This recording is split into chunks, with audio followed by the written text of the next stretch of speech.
During the golden age of 1970s adult cinema, one woman stood head and shoulders above her peers. In terms of grace and sophistication, Annette Haven didn't just star in mature films, she redefined them. With a cool elegance, theatrical presence, and innate sensuality, Haven brought intelligence and subtlety to a genre still trying to find its artistic direction. She wasn't just a body on screen, she was a fully realized character, exuding a screen persona more akin to classic Hollywood cinema rather than the portrayals the industry had witnessed up until that point. Today, we are going to look at the life and films of Annette Haven, the queen of the golden age. Haven was born Annette Robinson on December 1st, 1954 in Las Vegas, Nevada. Raised in a conservative Mormon family, her journey into the film industry was anything but conventional. Following the end of a 2-year marriage, she moved to San Francisco where she worked as a nurse's aide, forayed into being a massage parlor girl, and eventually found employment as a club dancer. It was during this time that she met actress Bonnie Holliday, who introduced her to the world of filmmaking. Her debut came in 1973 in an Alex de Renzi short called Lady Freaks. Living under the same roof for several years with Holliday and her boyfriend, the former became a fixture in some of Haven's early films. This included 1974's China Girl, in which Haven acted as scientist Teresa Hardgrave. A heavily plot-driven movie, the first genre scene doesn't begin until 30 minutes into the running time. The film showcased her acting skills, along with the more conservative demeanor that would form the basis of her career. Her appearance as the virginal Madame Verbuck in the Mitchell brothers' hit film The Autobiography of a Flea in 1976 was another role that brought attention. She then followed this in a memorable turn as John Holmes's partner in the opening sequence of Tell Them Johnny Wad is Here. By this time, Haven had established her unique identity in the industry. She had become its symbol of class and self-possession. In the second half of the 1970s, she obtained marquee status, appearing in a steady stream of first-rate productions, working alongside some of the industry's best directors and biggest stars. Her refined presence also stemmed from the fact that she established clear boundaries. Unlike many of her contemporaries, she refused to act in scenes involving violence or degradation. Haven was never filmed in a manner that saw the end of a sequence with the camera focused on her face. This was a rare stance in an industry that often employed such techniques to portray a crescendo. Her choices weren't just personal, they were political. Throughout her career, Haven advocated for performers' rights, safer working conditions, and ethical standards long before those issues became industry talking points. But arguably, it is her filmography, the narrative vehicles in which she starred, that helped to make the legend she is today. Her credits include lead roles in a string of high-budget, sophisticated, mature narratives that define the golden age. Directed by Radley Metzger, under the pseudonym Henry Paris, Barbara, broadcast in 1977, saw Haven playing Barbara, a refined and liberal-minded author being interviewed in a restaurant where fun, food, and conversation intermingle. Her performance is textbook Haven, elegant, detached, and oddly intellectual. The film, with its crisp cinematography and talented cast, remains one of the genre's more celebrated works, and I will definitely be doing a review of this one soon. There was also Anthony Spinelli's star-studded X-World that same year. In a feature inspired by the mainstream sci-fi film Westworld, Haven plays a guest at a retreat where clients live out their fantasies overseen by a team of scientists.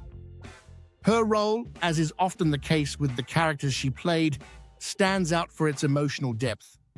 Her character is not just seeking pleasure, but grappling with trauma. The performance that earned her the Adult Film Association Best Supporting Actress Award was A Coming of Angels, also in '77. It's a genre take on Charlie's Angels, where a trio of female private investigators infiltrate a criminal organization. True to form, Haven delivers a nuanced, introspective performance. Her character is vulnerable, yet empowered, navigating the darker side of the narrative in a way that feels real. Then we have a personal favorite of mine, V the Hot One in 1978. Here, Haven plays a bored and unfulfilled housewife who journeys through the seedier aspects of San Francisco in search of excitement and adventure. The film follows her encounters in various scenarios, which, rather than being portrayed as a character descent, are treated as the natural outcome of a personality in search of more. And what sets Haven's performance apart is the way she portrays the longing, not just for the physical, but for emotional connection and a sense of free will. Her star status continued into the 1980s with releases such as the lusciously shot 1001 Erotic Nights in '82. Now available on Vinegar Syndrome Blu-ray, the story follows Haven as Scheherazade in a series of vignettes. She tells the Sultan, played by John Leslie, to keep him interested for the sake of staying alive. We also have the classic Public Affairs in 1983. Here, Haven plays an investigative journalist trying to sink the election campaign of a corrupt, womanizing politician played by the late, great Paul Thomas.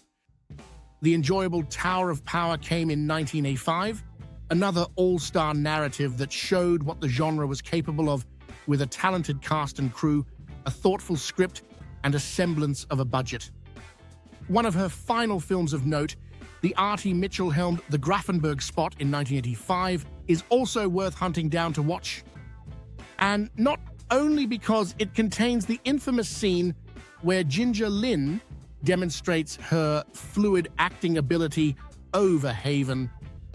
Part scientific exploration, part erotic celebration, Haven, in the role of Dr. Elaine Reynolds, approaches her role with curiosity and authority, embracing the film's attempt at an educational undertone while maintaining her hallmark sensuality and air of sophistication. It was a screen presence she was able to leverage throughout her entire career, and to this day, it is what she is remembered for. There is also the brief crossover into mainstream Hollywood that, while modest, is still noteworthy. Haven made a cameo in Blake Edwards' 10 in 1979 and was also considered for the lead in Brian De Palma's Body Double in 1984. While she didn't land the part, ultimately played by Melanie Griffith, she remained on set as a consultant and reportedly coached Griffith through her performance. Haven also declined a role in The Howling in 1981 due to its violent content, staying true to her code of what she found to be acceptable. Annette Haven is more than a relic of 70s mature cinema. She's a reminder that sensuality and intellect, autonomy and desire can coexist. Her impact wasn't about shock value or scandal. It was about making films where the characters had brains as well as bodies. While the industry often leaned into excess, she played it cool, carved out her space, and created an image of what a genre film star could be. She didn't scream revolution, she whispered it with every line of dialogue, delivered like she belonged in a Bergman film. By the time she stepped away from the business in the late 80s, Haven accomplished something few stars manage. She got out on her own terms. These days, at the age of 71, she lives in Silver City, New Mexico with her husband. Well, that's what it says on her Facebook page, but that hasn't been updated for a while. Whatever the case, we all hope she is happy in life. The undisputed queen of the golden age, living out her twilight years in the same refined manner that she upturned an entire industry.